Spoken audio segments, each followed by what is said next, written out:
أعوذ بالله من الشيطان الرجيم. بسم الله الرحمن الرحيم. الحمد لله وكفى وسلام على عباده الذين اصطفى.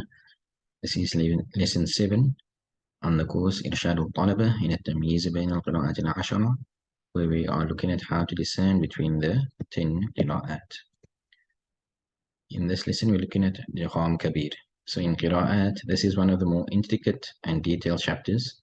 It is quite complex, but for the discussion for us today, it will be kept very simple, bi'idhnillahi ta'ala. So when two letters meet in the script of the Quran, the relationship between them is either mithlan, mutajanisan, or mutaqariban. When will it be mithlan? If the two letters that meet, they have the same makhraj and the same sifat.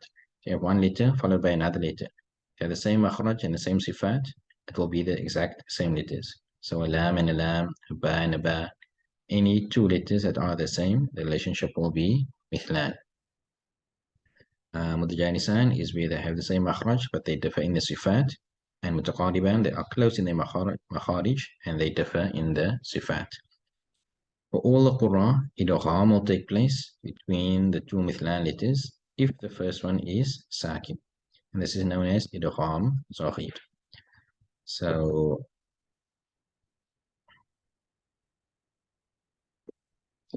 over here we have man, right? So you have and man, you have two memes.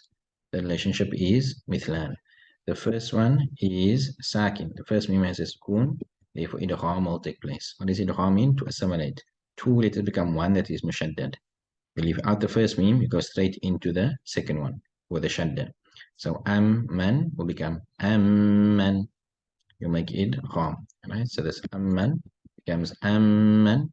Well, of course, the relationship between the two is mithlan. They are the same letter, and the first one has a sukoon. So for Susi, this idgham is going to take place even if the first one is mutaharrik, and this is known as idgham kabir. So ghir means small, so the minor idgham, and then idgham kabir, the major or the greater idgham. Why is it called idgham kabir? Because the actions are greater. You first have to make the first letter sakin, and then after assimilate it into the second one. So because two things are being done instead of one, it is known as idgham kabir. So I have Rahim and then Malik. In the Fatiha, the word Malik may also be read as Malik. And Susi will read it as Malik. That's why it's given here as Rahimi Malik. So you have a meme, and then you have another meme. So the relationship is established as being mithlan. So despite the fact that the first meme has a sukoon, sorry, not a sukoon, but rather a haraka, the idgham will still take place. So it will be given a sukoon, and then idgham will be made. So Rahim Malik will become Rahim Malik.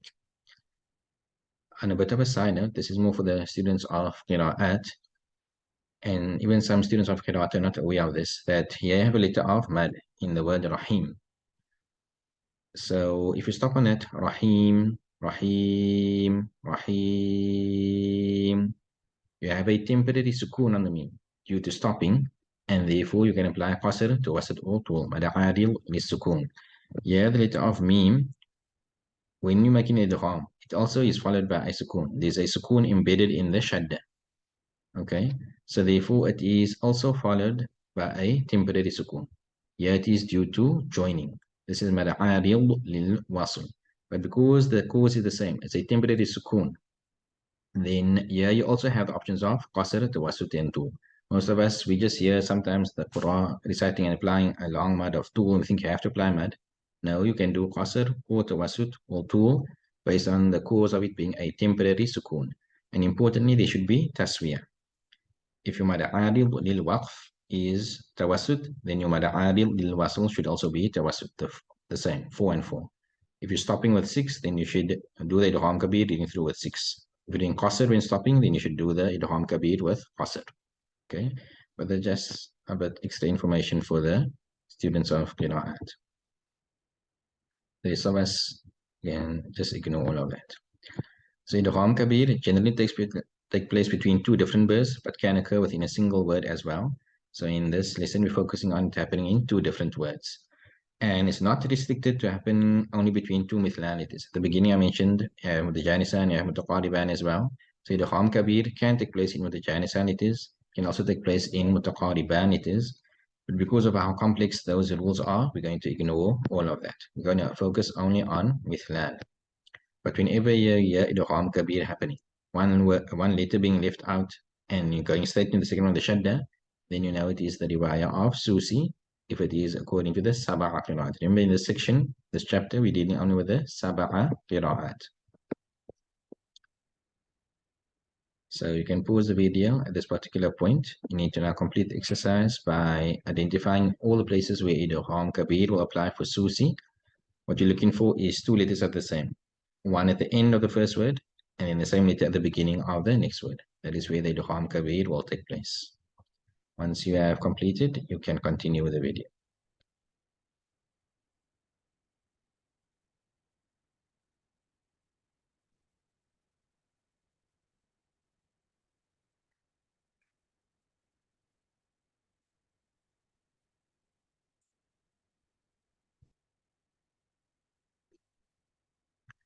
Okay, so the second part of the exercise is to now listen to the recitation of the verses and focus on hearing the idgham kabir being applied.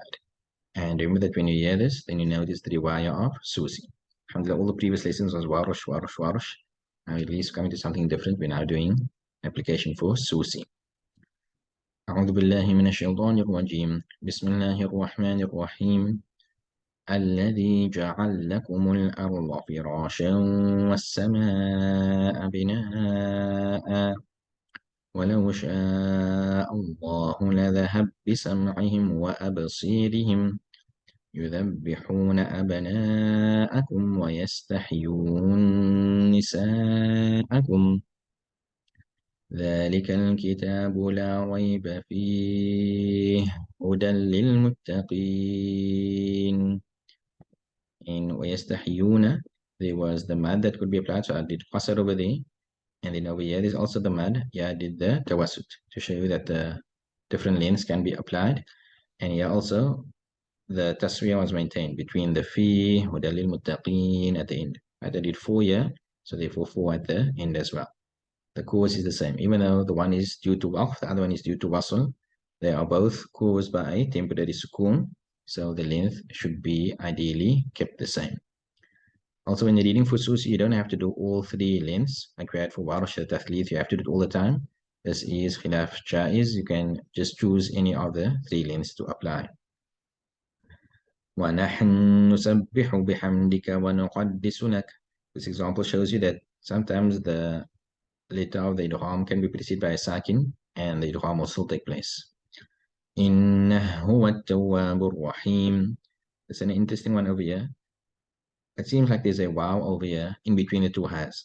Okay, but you can see that the wow is written smaller than the rest. So it's not part of the rasm, the script of the Quran. The script is a ha followed by another ha. And then the normal riwayah of Hafs, in this situation, we're going to have sila that's going to be applied. You're going to pull it, innahu, instead of innahu. Okay, so that's why the waw is written this small to indicate the person that doesn't know the rule, that is how you read. But looking at the rasm, we have a ha followed by another ha. So you have 2 mithlan letters meeting, the idgham kabir will apply for susi. Innahu wat-tawwabur rahim. يا أيها الإنسان إنك كادح إلى ربك كدحا فملاقيه. This one just had 2 occurrences of the idgham kabir. So you may now go on to using the website provided to listen to these surah and listen for the idgham kabir. Bearing in mind that it's not only with 2 mithlan letters, can be also 2 mutajanisan, 2 mutaqariban letters. وصلى الله على سيدنا محمد وآخر دعوانا الحمد لله رب العالمين.